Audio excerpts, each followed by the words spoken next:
At various times during his campaign, leads were followed and evidence handed to what felt like a reluctant West Yorkshire police force. I think the police in West Yorkshire probably did think I was a bit of a thorn in their side.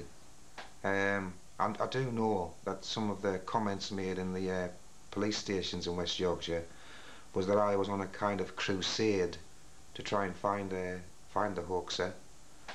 Perhaps I was on a crusade, but I think it's the job of any local journalist not to let a story go. This story had never gone away. There were quiet times with it, and the quiet times actually lasted several years, and then it would be revisited again. Over the last 15 years, there have been at least 3 reviews done into the hoaxer, to try and identify the hoaxer.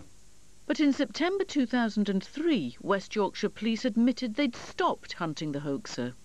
I would suspect that after each review that had been done, the feeling at that time was, that's it, the line is drawn under it.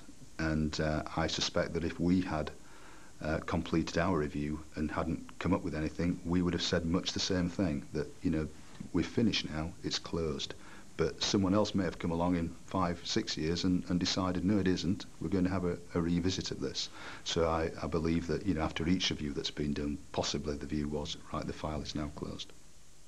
Critical to each review was access to the original letters and tape, but they were lost. They were last seen in the early 80s, just after Sutcliffe's conviction. Police told Patrick Lavelle that the hoax letters had been destroyed, partly because of chemicals used during their early examination. As for the lost tape recording, the publicity about it attracted the attention of a retired forensic scientist. He'd kept it at home for 25 years, and he returned it to the police. The following year, in November 2004, a new homicide and major inquiry team was set up. The new boss was Detective Chief Superintendent Chris Gregg. The unit concentrates on homicide, but it also covers historic cases which might now be solved using 21st century scientific techniques. His team's mission was to scour the country for any hoaxer material that could be tested by scientists.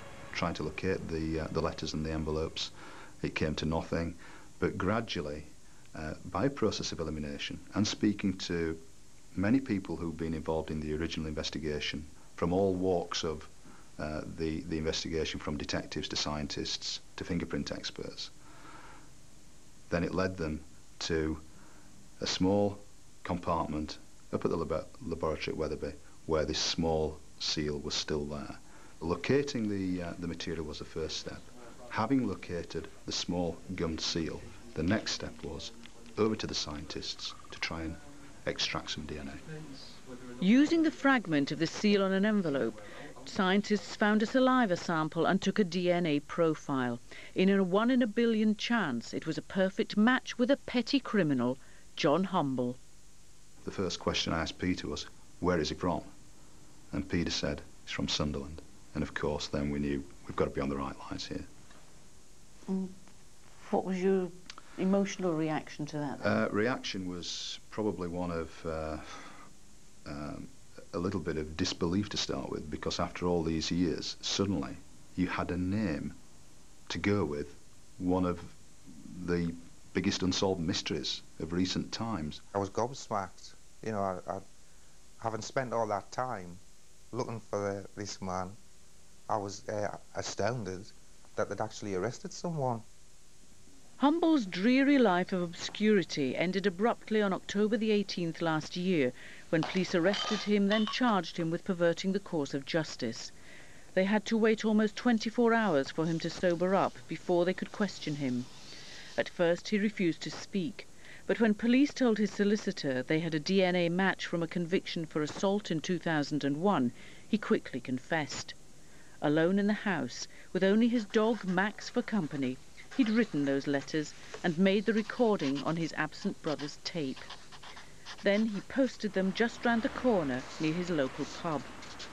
Humble said when he realised how seriously the police took his tape recording, he made 2 anonymous phone calls to them, saying it was a fake. PC Keith Mount managed to record the last part of the call and sent a report to his superiors, but a voice expert said it wasn't a perfect match, and nothing more was done. Then in November 1979, with the hunt for him at its peak, Humble filled his pockets with stones and attempted suicide by jumping from Wearmouth Bridge into the freezing River Wear below. He hit a passing boat, plunged into the water and was saved by the police launch. Detective Inspector Zachrison had wanted all suicide and attempted suicide cases checked out, but he was away at the time. No one interviewed Humble. In the police interview room 26 years later, Humble once again recorded his notorious message, this time so that police could match his voice with the original. I say you are still having no luck catching me. I have the greatest respect for you, George. But Lord, the only time they came near catching me was a few months back in Chapeltown. When asked why he'd done it, he said it was for his own notoriety. I must have been mad. It was evil, and a sound evil. It is evil because it diverted the police to the northeast. Aye, it did. Held on remand in Armley Jail in Leeds, Humble wrote to his brother and sister saying, "I am all right. I only get shouted names sometimes, but it's understandable." On March the 21st, John Humble was sentenced to 8 years for perverting the course of justice. The following day, Patrick Laval's third book on the Hoaxer was on sale. He claimed to have helped expose Humble, although he'd never been on his list of suspects. Yeah, I was disappointed. I would have liked to have, I would have liked it if one of the names that I'd provided to police was the actual hoaxer, but of course it wasn't.